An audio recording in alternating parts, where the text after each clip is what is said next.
Merci, Monsieur le Président. Je souhaite intervenir sur ce dossier qui a donné d'ailleurs beaucoup de discussions en comité, très intéressant d'ailleurs. Donc en fait, qu'est-ce qu'on voit dans ce dossier? C'est que la région souhaite dépenser 250 000 € pour financer une étude prospective sur la filière automobile ainsi que 200 000 € pour un audit des plateformes technologiques du territoire. En fait, dans ce dossier, il y a deux sujets.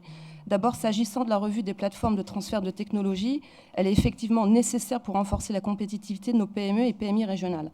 À ce niveau, la région est tout à fait dans son rôle. En fait, ce qui pose question, c'est pourquoi ne pas confier cette mission à des prestataires, enfin, pourquoi on inclut des prestataires extérieurs et non pas les services de la région, ainsi qu'au personnel de ces structures, qui nous semblent beaucoup plus compétentes. En effet, ces derniers connaissent plus finement les limites de leur structure et sont plus à même de proposer des pistes concrètes de réforme ou de révision à engager. Il y a ici une occasion pour remplacer une dépense superflue, une bonne pratique, en l'occurrence, en organisant régulièrement des auditions d'étape entre les différents acteurs des plateformes technologiques, je ne vais pas tous les dire parce qu'ils sont très nombreux, CEA Tech, Institut Lafayette, et aussi les commissions et les vice-présidences concernées, ce qui permettrait effectivement un échange en transverse, comme on a bien vu avec Mme Mérabé, ça posait problème. C'est donc plus la méthode et non l'objectif que nous critiquons dans ce cas. Sur le deuxième sujet, en revanche, le financement à hauteur de 250 000 € d'une étude prospective de la filière automobile semble bien être un exemple de dépenses superflues, sur le fond comme sur la forme.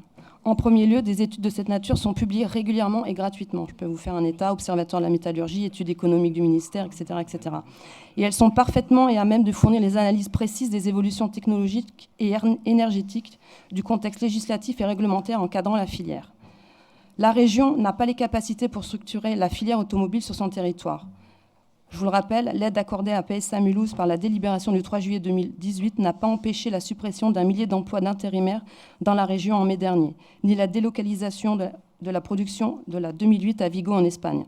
Ici, notre collectivité tente de se faire passer pour ce qu'elle n'est pas, c'est-à-dire un land allemand.